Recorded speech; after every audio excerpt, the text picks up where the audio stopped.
Bonjour à tous, j'espère que vous allez bien. Je vous retrouve aujourd'hui avec une petite vidéo DIY assez simple à faire. Qui va vous demander un petit peu de patience, mais c'est très simple de réalisation. Donc on va faire des petits bols ensemble avec deux modèles différents et du coup je vais vous montrer tout de suite le matériel que vous allez avoir besoin pour réaliser ces créations. On a besoin de peu de matériel finalement. On va commencer avec des récipients. Je vous conseille d'avoir des récipients que vous allez pouvoir fermer. Donc n'hésitez pas à utiliser des tupperwares. Des ballons, ça sera notre support pour réaliser notre bol. Donc plus le ballon sera gros, plus le bol sera gros. Donc à vous de voir ce que vous souhaitez. Des paillettes, épaisses, fines, ce que vous voulez. Du vernicole. Pour le deuxième bol, on va utiliser des feuilles en tissu. Et il va vous falloir une surface où vous allez pouvoir tambouiller sans avoir peur de tout salir. Donc moi, j'utilise ma petite boîte à pchit que je vous ai déjà présentée maintes et maintes fois. C'est là que je fais mes bricoles dès qu'il y a encre en spray, peinture en spray, vernicole, etc. etc. On va commencer avec mon DIY préféré, à savoir le bol à paillettes. Bien entendu, il y a des paillettes. Qu'est-ce que vous croyez ? On va gonfler le ballon à la dimension que vous souhaitez et je vous invite à vous trouver un support. Moi j'ai pris un verre bougeoir, un verre voilà, que j'utilise en bougeoir. Vous pouvez prendre un bol, n'importe quoi, quelque chose qui vous permette d'avoir un ballon stable. Vous n'aurez pas besoin de le tenir et surtout ça vous permettra de le faire sécher plus facilement. On va commencer par faire notre petite tambouille. On va commencer par de la cuisine. Et vous allez faire la mixture vernicole paillettes à une proportion de 50-50. Vous allez faire la mixture avec autant de vernicole que de paillettes. Donc, ça c'est la théorie. Dans la pratique, ce que je peux vous conseiller, c'est d'être attentif à la consistance de votre préparation. Parce que du coup, il peut arriver que selon les marques, les vernicoles n'aient pas totalement la même consistance au départ. Et ce que je vous invite moi vraiment à regarder, c'est d'avoir au final une consistance un peu pommade. Quelque chose qui va être assez souple pour pouvoir être manipulé et posé en aplat sur le ballon. Et quelque chose en même temps assez massif ou assez consistant pour ne pas couler et dégouliner autour du ballon et qu'il ne reste absolument aucune paillette sur le bol, sur le ballon, ce qui serait un petit peu dommage. Donc du coup vous faites votre petit mélange. Là vous allez voir que j'ai rajouté de la paillette et du vernicole parce que je n'avais pas assez de préparation et j'aurais pas pu réaliser tout mon bol au final.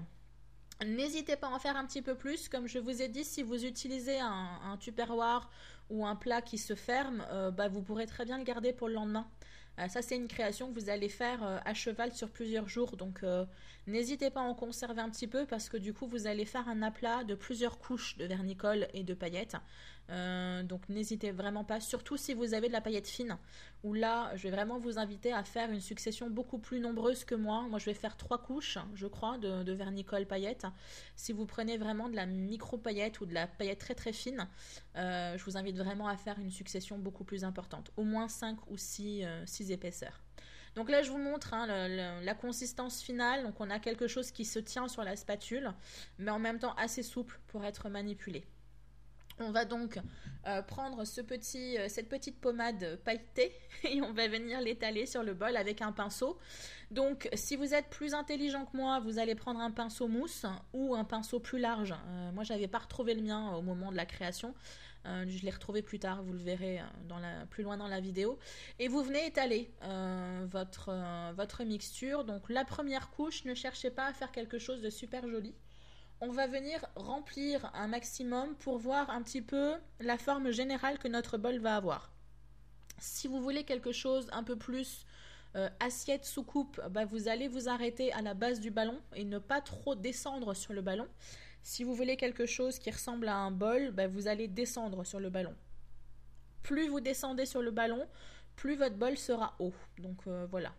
Si vous voulez quelque chose de très lisse, de très régulier, etc. Vous pouvez même vous faire une marque sur le ballon pour dès le départ savoir jusqu'où descendre. Moi, pour cette création, je joue vraiment le jeu du brut, du naturel, avec coulure, etc. Je fais même des amas de matière à un moment donné, vous verrez. Donc moi, je voulais vraiment quelque chose qui ne soit pas trop propre et trop lisse. Ce qu'il y a d'intéressant, c'est que du coup, à la fin, vous pourrez même couper la matière. Si vous trouvez, il y a un endroit que vous n'aimez pas, ou voilà, s'il y a des coulures que vous ne voulez pas, vous pourrez toujours le couper. Ensuite, une fois que vous avez fait cette petite couche de repérage, vous venez aplatir et poser une deuxième couche, on va dire. Cette fois-ci, vous voyez, hein, j'étire la matière, je ne la peins pas, je tapote pour vraiment apposer la matière sans forcément retirer la matière d'un endroit. Je crée de la texture dans ma matière. Un petit peu plus loin, je vais vous montrer aussi que je fais exprès d'avoir des coulures, etc. Parce que j'aime cet aspect pas totalement propre, pas totalement net, etc. Donc vous insistez, vous tapotez. Je vous invite vraiment à insister sur la base de votre ballon qui sera le fond de votre bol. Mais ça, je vous le redirai un petit peu plus tard parce que c'est la zone qui sera le plus fragile au niveau de votre produit fini. Voilà, vous allez laisser sécher cette couche-là au moins une bonne heure, 1 à 2 heures. Le temps d'aller voir quelques vidéos sur ma chaîne et vous revenez. Là, vous voyez que j'ai quelques paillettes qui apparaissent un petit peu plus en doré, tout simplement parce que la couche superficielle du vernis a séché. Donc, vous venez apposer une nouvelle couche. Et là, c'est pareil, vous ne tirez pas avec le pinceau, vous posez et vous tapotez la matière plutôt que de tirer et d'enlever la matière d'un endroit pour l'amener ailleurs. Ça crée de la texture et du coup, ça évite que vous fassiez un travail supplémentaire pour devoir récupérer la matière que vous avez enlevée d'un endroit pour la remettre ailleurs, etc. Donc, vous voyez, rien de sorcier. On pose, on attend, on pose, on attend. Donc comme je vous le disais, on insiste bien sur la base du ballon parce que c'est l'endroit qui sera le plus fragile une fois que le produit sera fini, surtout si vous mettez des affaires dedans. Une fois que vous avez laissé sécher toute la nuit votre création, vous allez obtenir quelque chose de dur comme ça. Et là, je vous montre au niveau de la vidéo que certains endroits sont un peu trop transparents pour moi. J'avais dans l'idée de faire un bol plein et du coup, j'ai décidé de revenir ajouter de la peinture. Donc là, on est le lendemain de la création. Du coup je vais redonner une deuxième couche. Rien ne vous empêche vous de passer directement à la solution, à l'étape finale, à savoir conserver cet aspect là un peu transparent pour utiliser ce bol comme un photophore. Vous gardez cette transparence, vous mettez une bougie à l'intérieur et du coup vous allez avoir la lumière de la bougie qui va transparaître. Ça peut faire quelque chose de joli, surtout à Noël, là, en fin d'année, ça peut être quelque chose de sympa. Moi, j'étais dans l'optique d'avoir un bol et non pas un photophore, donc du coup, je suis venue combler les zones que je trouvais un peu trop claires à mon goût, là où on voyait un peu trop le ballon. Et du coup, je reprends ma petite mixture qui était bien protégée dans mon bol fermé, enfin dans mon tupperware fermé, qui n'a pas séché, et je viens l'appliquer gentiment sur les zones, pareil, en tapotant. Alors ceci dit, là, la matière en dessous est sèche, donc vous pouvez vous amuser à frotter un peu plus si vous le souhaitez quelque chose d'un peu plus lisse. Moi, je reste dans mon idée que je veux de la texture, donc je viens tapoter, je crée des zones un peu plus épaisses que d'autres pour avoir de la matière. Et vous remplissez les trous, encore une fois, rien de sorcier, et vous allez de nouveau laisser sécher. Donc si cette épaisseur-là est moins importante, vous n'aurez peut-être pas besoin de laisser sécher toute la nuit. Après, plus vous laissez sécher, plus facile sera, j'allais dire le démoulage, mais c'est ça, plus le ballon à l'intérieur s'enlèvera facilement si vous laissez bien sécher la matière. Vous allez voir, mon exemple sera très très bien illustré dans quelques secondes. Donc voilà, je positionne, je renforce mon fond, j'insiste là-dessus, mais c'est vraiment pour avoir testé cette création l'année dernière. J'ai un petit bol comme ça où je mets des petits bonbons dedans et du coup le fond s'abîme un peu plus vite. Et donc si vous décidez de l'utiliser comme vide-poche à l'entrée et tout ça, ça peut être intéressant d'avoir vraiment une couche importante au niveau du fond. Voilà votre produit fini. On va révéler le bol du coup en perçant le petit ballon. Là je vous montrais que la surface était bien dure, donc on pouvait le manipuler sans problème. Donc vous percez ce petit ballon soit avec un ciseau, soit à la sauvage comme moi avec une aiguille que je n'arrive pas à vous montrer. Et vous allez voir pour moi que le vernicole n'étant pas totalement absolument sec, mon ballon reste un petit peu collé. Alors rien de dramatique, hein, je peux l'enlever facilement, mais du coup il faut que je sois un tout petit peu plus précautionneuse. Si vous êtes plus patiente que moi ou si vous n'avez pas de vidéo à tourner, Du coup, vous laissez bien sécher et le ballon s'enlèvera tout seul. Là, vous voyez, les petites zones blanches, c'est là où mon vernicole n'a pas encore complètement séché. Donc avant de mettre quelque chose dedans, je vais vraiment laisser sécher la matière. C'est un bol, comme vous le voyez, qui a une bonne épaisseur. Du coup, même sans le ballon, le bol se tient en place. Et pourtant, il est quand même assez souple et assez maniable. Alors ne le tordez pas, hein, c'est pas du silicone, mais du coup vous pouvez le manipuler sans problème, le faire tomber sans avoir peur qu'il se casse. Alors peut-être les coulures là vont peut-être se casser, mais voilà, vous voyez, on peut le manipuler facilement. Et du coup, dès le départ, vous pouvez aplatir un petit peu le fond en le posant, en appuyant bien le fond sur le bureau pour avoir quelque chose de stable.